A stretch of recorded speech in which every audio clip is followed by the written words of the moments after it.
సత్తుపల్లి నియోజకవర్గ ప్రజలకు, ఖమ్మం జిల్లా ప్రజలకు నమస్కారాలు తెలియజేస్తున్నా.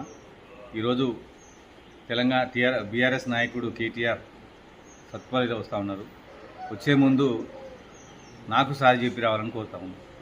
తెలంగాణ ఉద్యమకారుడైన నన్ను, టీఆర్ఎస్ పార్టీలో చేరిన నన్ను ఎన్నికల్లో ఓడిపోతే అప్పుడు సమైక్యవాది అయినటువంటి సండ్ర వెంకట వీరయ్య టీడీపీ పార్టీ నుంచి గెలిస్తే ఆయనను తీసుకొచ్చుకొని టీఆర్ఎస్ పార్టీలో జాయిన్ చేసుకొని నా రాజకీయ జీవితాన్ని కథం పట్టించిండు కేసీఆర్.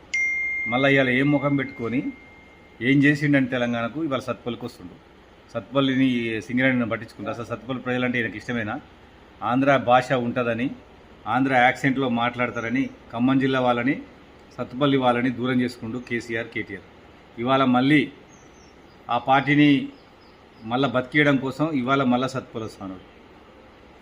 సత్తుపల్లి నియోజకవర్గానికి టీఆర్ఎస్ పార్టీ చేసింది ఒకటి ఉంటే చెప్పమనండి. ఒక కార్యక్రమం చేయని కేటీఆర్ ఇవాళ మళ్ళీ సత్తుపల్లి వచ్చి మళ్ళీ ఇలా సత్తుపల్లి గురించి మాట్లాడబోతా ఉన్నాడు.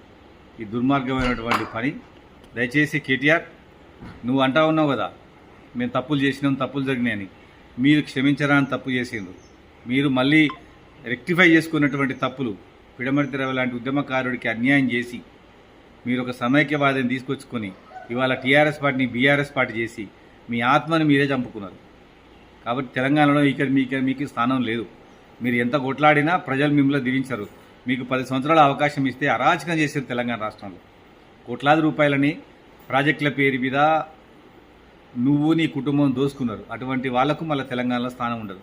దయచేసి ఇవాళ సత్తుపల్లి నియోజకవర్గ ప్రజలు కేటీఆర్ని ప్రశ్నించాలా. ఏం చేసినావు సత్తుపల్లికని అడగాలి, ఏం చేసినావు పిడమర్తిని అడగాలి, ఏం చేసినావు ఉద్యమకారులకు అనాలా. ఇవాళ తెలంగాణ రాష్ట్రంలో రేవంత్ రెడ్డి గారు ఉద్యమకారులకు 250 గజం స్థలం ఇస్తుంది. మరి మీరు ఏం చేశారు చెప్పండి? 10 సంవత్సరాల కాలం ఉండి ఒక ఆయనకి ఎమ్మెల్యే టికెట్ ఇస్తున్నా, ఒక చైర్మన్ ఇచ్చినంత మాత్రాన తెలంగాణ ఉద్యమకారులకు న్యాయం జరిగినట్టు కాదు. దయచేసి మీరు ఉద్యమకాలంలో 10 సంవత్సరాల పాటు అధికారం ఉన్న తర్వాత ఒక ఉద్యమకారుడికి, ఒక మనిషికి సాయం చేయని అవకాశం ఇవ్వని మీరు ఇవాళ మళ్ళా అదే తెలంగాణ పార్టీ అని చెప్పి ఆంధ్ర సమైక్యవాద పార్టీలను తీసుకొచ్చి తెలంగాణ ఉద్యమకారులని ఆగం చేసిన మీరు తెలంగాణలో తిరిగే నైతిక ఎక్కడుంది? సత్తుపల్లికి వచ్చే హక్కు నీకెక్కడుంది? ఏడన్నా నువ్వు 10 సంవత్సరాలు అయితే నువ్వు సత్తుపల్లి రాక, ఒక రాష్ట్ర వర్కింగ్ ప్రెసిడెంట్ ఏడాదికి ఒకసారైనా ఒక నియోజకవర్గం రావాలి. ఏడన్నా వచ్చినావు సత్తుపల్లికి? అసలు ఖమ్మం జిల్లాకు వస్తావు నువ్వు? ఖమ్మం జిల్లాలో మీ పార్టీకి ఆదరణ ఉంటుందని నువ్వు అనుకుంటున్నావా? జన్మకు ఉండదు ఖమ్మం జిల్లాలో. ఖమ్మం జిల్లా ఎప్పుడు కూడా మీకు వ్యతిరేకంగా ఉంటుందని సందర్భంగా తెలియజేస్తూ సత్తుపల్లి నియోజకవర్గ ప్రజలు ఆలోచించండి. సండ్ర వెంకట వీరయ్య సమైక్యవాది ఇవాళ తెలంగాణ పింకు మూసు వేసుకొని తెలంగాణ ఇక్కడ తిరుగుతూ ఉన్నాడు. అతని వల్ల ఈ సత్తుపల్లికి ఏమన్నా ప్రయోజనం ఉందా చెప్పండి? ఏం చేస్తాడు ఆయన? ఏం చేయలేడు. అతను ఏం కాదు. దయచేసి అటువంటి అవకాశవాదులన్నీ నమ్మొద్దని తెలియజేస్తున్నా.